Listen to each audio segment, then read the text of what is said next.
Hi everyone, it's Maha here.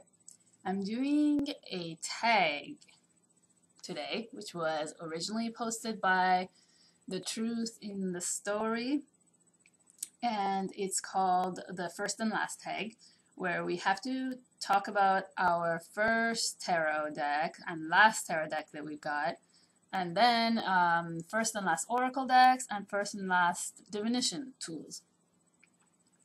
So, before I start, as a side note, right here in the corner is sitting beside my two lovely peonies is one of my most favorite specimens of blue calcite. I love this piece. Okay, so I'm going to start with my tarot deck. My very first tarot deck was a universal Rider-Waite Smith deck, and it's sitting in this very special box. It's housed in this very special box because it's a special deck for me. I got this deck 10 years ago, exactly 10 years ago from today. And by the way, this box was gifted to me by my mother. She got it from Iran, and it's got this traditional kind of artwork. They like to use a lot of animals and women. Nature, I should say. So yeah, so you guys all know this deck. It's this universal Rider-Waite Smith. I learned with this deck. This was a deck that when I first originally got this, I couldn't understand tarot. It took me a long time to get into it.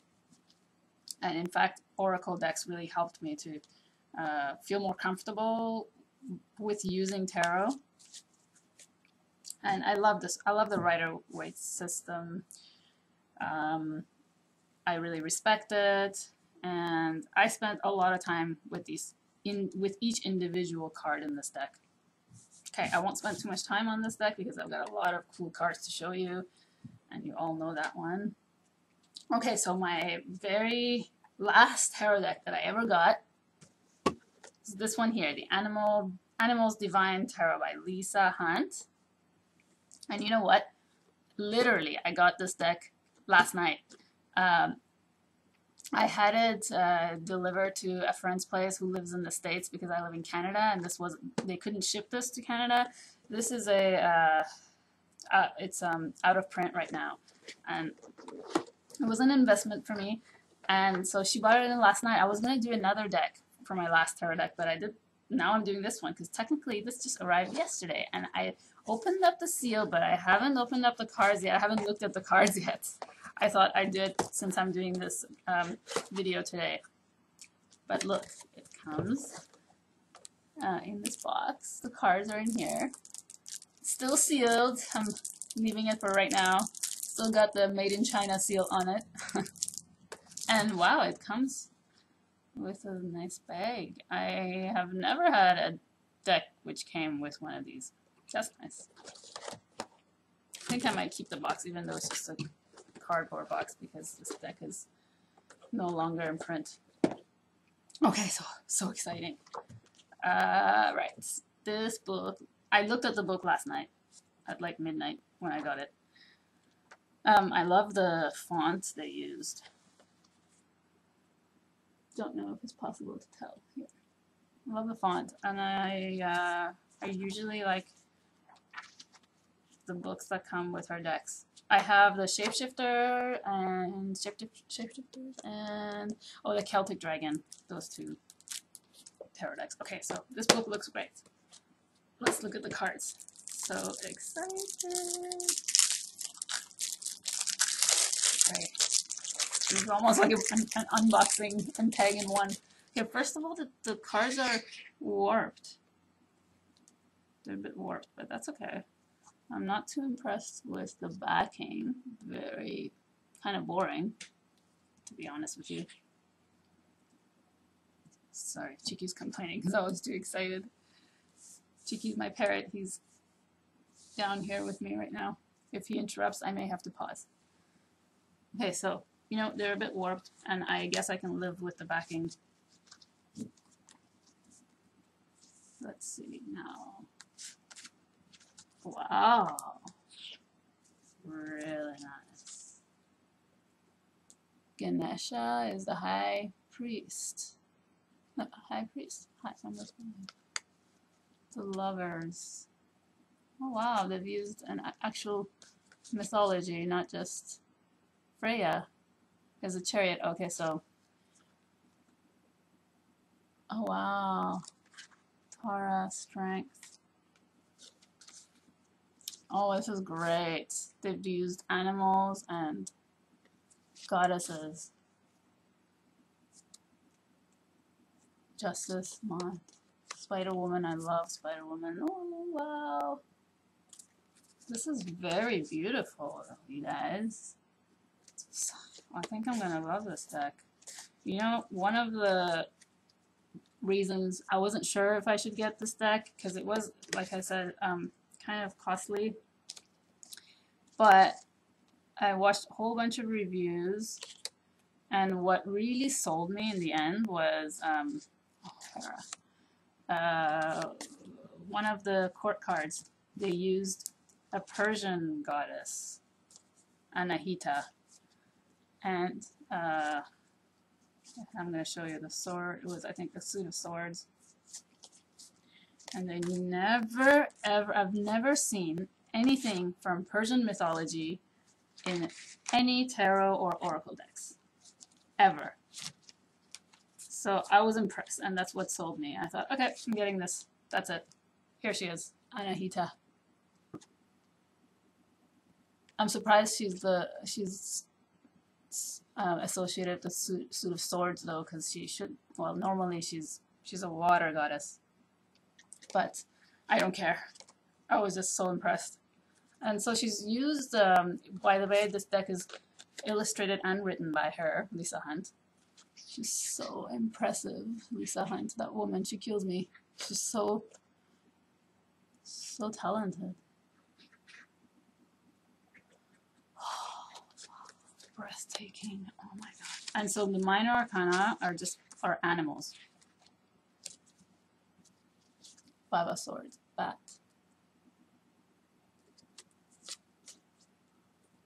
Ibis.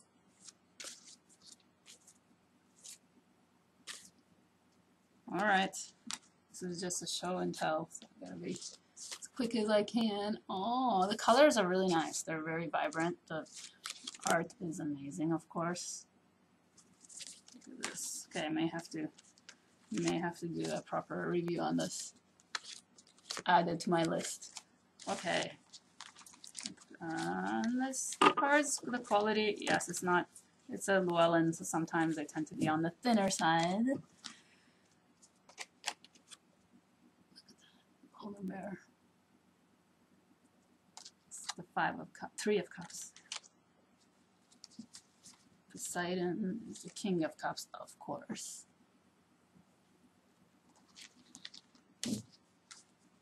Strange. Venus, Knight of Cups. I think what they've done in this deck, what she's done is she's associated the knights with not mutable, as it is with Golden Dawn. I think she's done that with she's associated the court cards a little differently, astrologically. All right, so my very first oracle deck was given to me by my mother again, and she got it from Iran. And this is written in Persian. This is an amazing piece of art that I'm going to show you here. I just was so excited. I was going to do a separate video on Hafez. This is the Oracle of Hafez. These are cards in my 3x3x3 tag video that I did last time. I featured Hafez books, and I talked about how this is the book that my father gave me, and I talked about how it's used in Iran as an oracle, the Oracle of Hafez.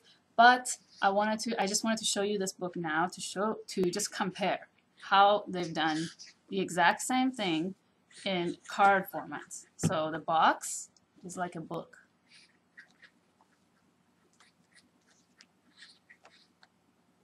See, it's like a book. And then it opens up from the right, because we read from the right in Iran. I always forget that. Oh my god. Okay, so the artwork is out of this world. It is so stunning that I don't think I've ever in my life seen anything like it, and I'll tell you why. Look at the inside flap. It's totally like a book. Love this. It was given to me I don't know how many years ago.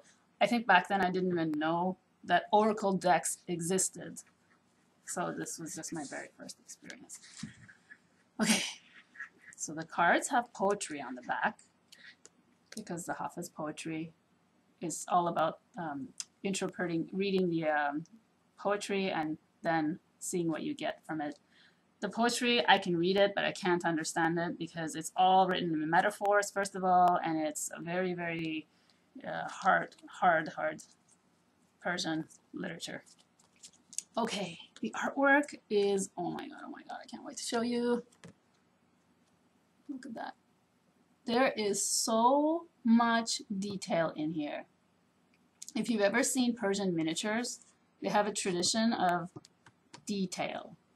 Tiny, tiny paintings done with small watercolor brushes, and it's all watercolor paint. Now, this artist, he's a renowned Persian artist. His name is Farshchian. Probably won't remember that, but I can write it down on the description box if you're interested to look at his artwork, because there's lots on the internet. He's renowned. He's a Persian master painter who does all of this in watercolor.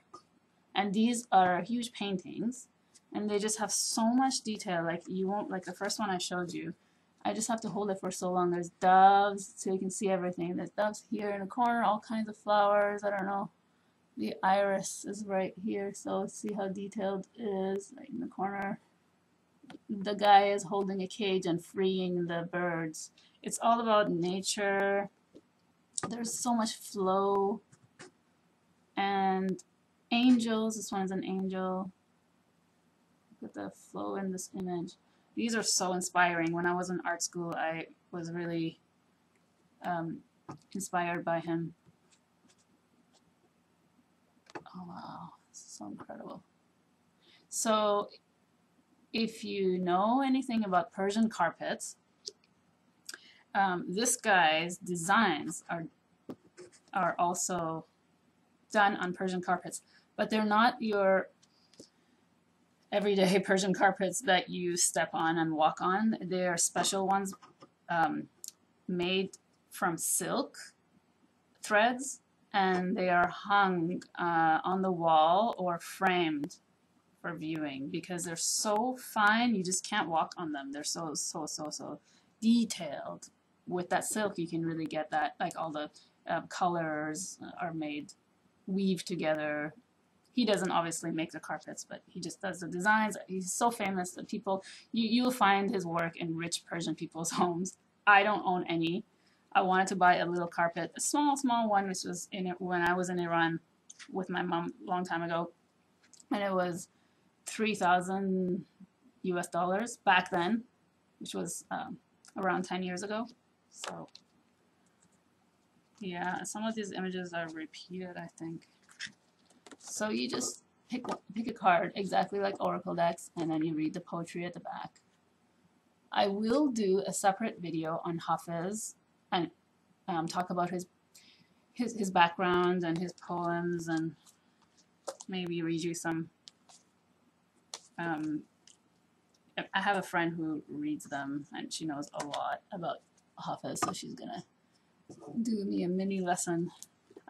One day I will learn how to read these in Farsi. Look at that. They're all inspired by Persian miniatures and mythology. So yeah, anyways, this is a pretty impressive thing I've got.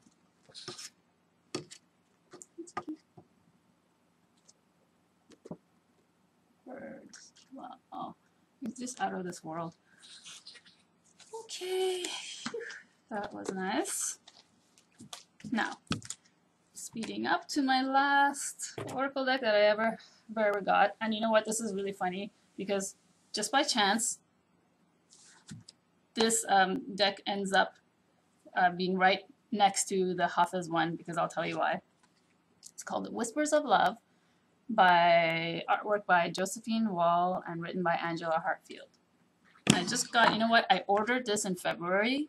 It was supposed to be a Valentine's gift to myself. And then it ended up arriving now, just the other day. I had lots of problems with getting this order. It was canceled a few times for some reason. So this is the book it comes with. I haven't really looked at it yet. Oops. And it was canceled for some reason, and then reordered, so finally I got it.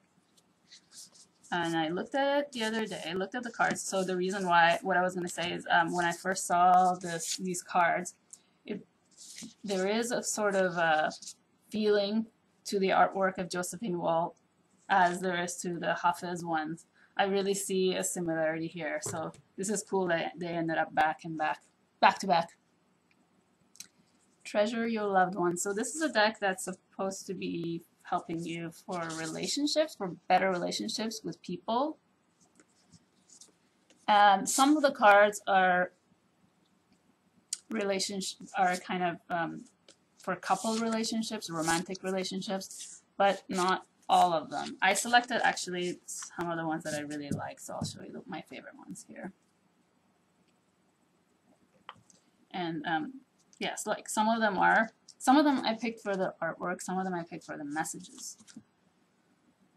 Look to your inner strength. There's a bigger message here and then a line on the bottom. It says, you are stronger than you realize. Beautiful work, beautiful artwork. Very fantastical, very dreamlike. Nice. The lotus. This is really beautiful. There's also a new deck that came out by her, Nature's Whispers. I got that one too.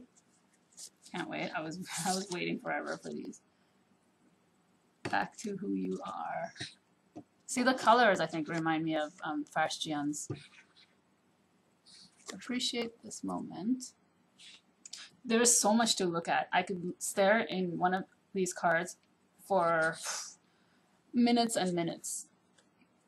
Find each and every situation. Each and every situation has an opportunity to grow and find love. So the messages are nice because it's, you know, just for self-love, love, unconditional love, love in general in the bigger sense, not just in relationships. Love is all around you. Yeah, beautiful artwork. So much detail, really. So much detail, incredible. Let's say, honesty is essential. I love this one. Do something for someone else. Give your attention to someone else. But I love how she's with animals and nature. I think giving your attention to animals is the best way to share your love. That's my opinion. Okay, I love this one. I love you. Very simple. Wow. Nice, really nice artwork. Really appreciated in real life. Holding it and looking at all the details. Okay.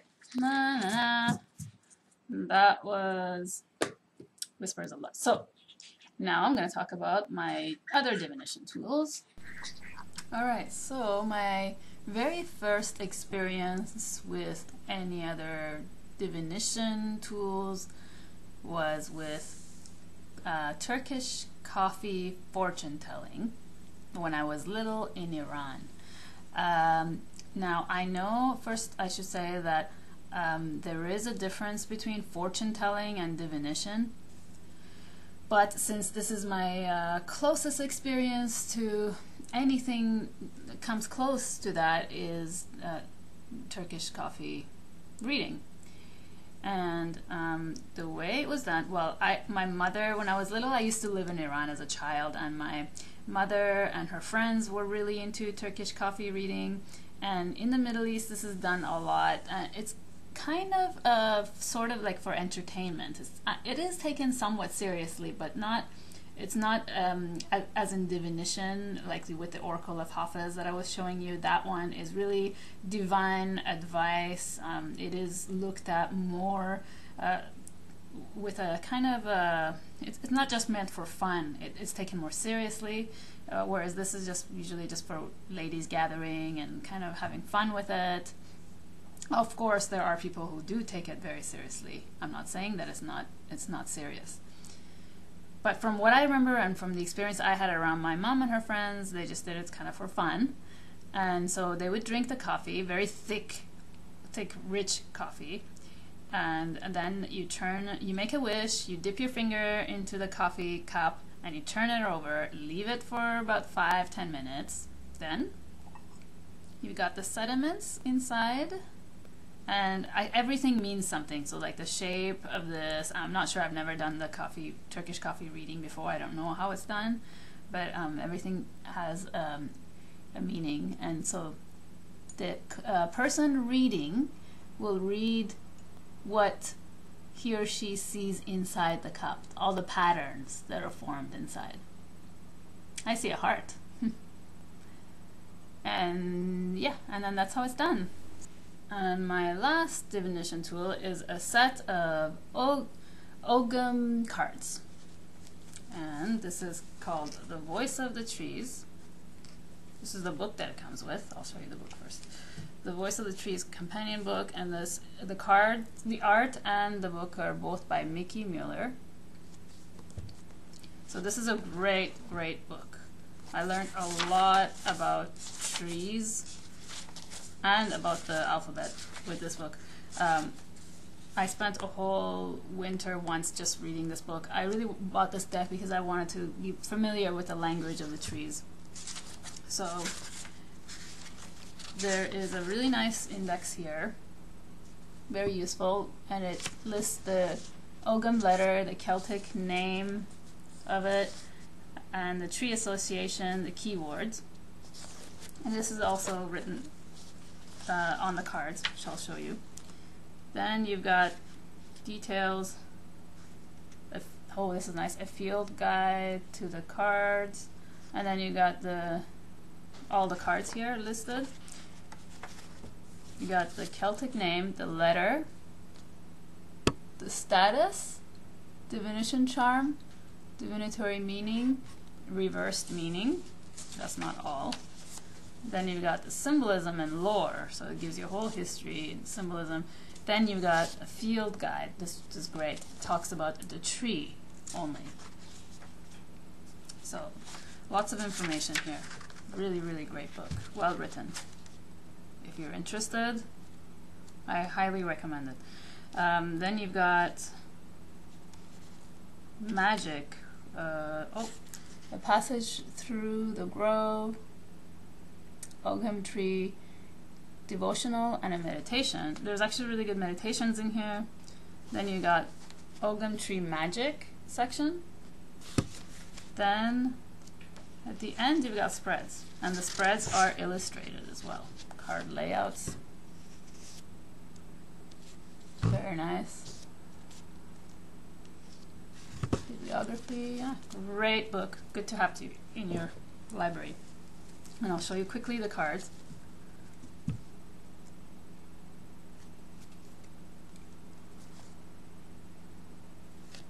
They are all done with watercolor, so you've got here the name of the Ogham letter, the name of the tree, the keywords. Highly detailed, actually, so maybe, don't know, it's better if I show it here. This one's Ivy, self, teaching. Oh, sorry, tenacity. Can't see it upside down.